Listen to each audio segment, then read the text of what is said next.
আপনার খুব কাছের কোনো বন্ধু, কলিগ বা আত্মীয় যদি হঠাৎ মেসেঞ্জারে নক দিয়ে বলে, ভাই চরম বিপদে পড়েছি, হাসপাতালে আছি, ইমার্জেন্সি কিছু টাকা বিকাশ করতে পারবি?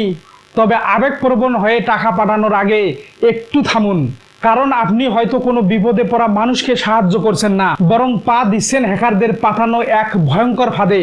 বর্তমানে বাংলাদেশে ফেসবুক আর মেসেঞ্জারে এই স্ক্যামটাই রীতিমতো মহামারী আকার ধারণ করেছে। হ্যাকাররা প্রথমে আপনার পরিচিত কোনো মানুষের আইডি হ্যাক করেছে, অথবা হুবহু একই নাম আর প্রোফাইল পিকচার ব্যবহার করে একটা ফেক অ্যাকাউন্ট খুলেছে। এরপর কি করবে? এরপর মেসেঞ্জারে নক দিবে, হসপিটাল, অ্যাক্সিডেন্ট বা ইমার্জেন্সি ফি জমা দেওয়ার মতো এমন সব অবিশ্বাস্য গল্প বানিয়ে ইমোশনাল ব্ল্যাকমেল করবে যে আপনি কোনো কিছু চিন্তা করার আগেই তাকে টাকা পাঠিয়ে দিচ্ছেন।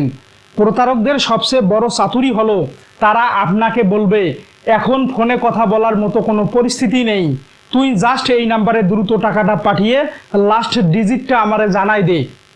আপনি যখনই তাদের দেয়া বিকাশ বা নগদ নাম্বারে টাকা পাঠিয়ে দিচ্ছেন, তখনই তারা আপনাকে ব্লক করে দিয়ে হাওয়া হয়ে যাচ্ছে, আর এই মুহূর্তে আপনার কষ্টার্জিত টাকা চলে যাচ্ছে স্ক্যামারদের পকেটে। প্রিয় দর্শক, এই ভয়ঙ্কর ফাঁদ থেকে বাঁচতে হলে আজই আপনাকে এবং আপনার পরিবারকে সচেতন হতে হবে।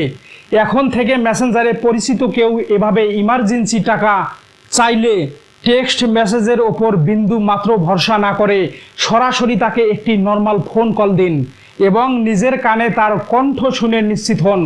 যদি ফোন বন্ধ থাকে বা সে কল ধরতে অজুহাত দেখায়, তবে নিশ্চিত থাকবেন এটি একটি স্ক্যাম বা প্রতারণা।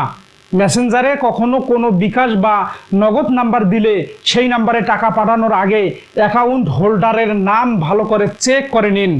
মনে রাখবেন, তারা হুড়া করাই হ্যাকারদের মূল অস্ত্র। তাই যে কোনো পরিস্থিতিতে ঠান্ডা মাথায় সিদ্ধান্ত নিন এবং নিশ্চিত না হয়ে কাউকে এক টাকাও পাঠাবেন না। আপনার সামান্য একটু অসতর্কতা কিন্তু বড় আর্থিক ক্ষতির কারণ হতে পারে। এই সচেতনতামূলক ভিডিওটি এখনই শেয়ার করে আপনার চেনা পরিচিত সবাইকে এই নতুন ফাঁদ সম্পর্কে জানিয়ে দিন এবং সব ধরনের ট্রেন্ডিং বিষয়ের এমন ইনসাইড স্টোরি ও সহজ ব্যাখ্যা জানতে আমাদের সাথেই থাকুন।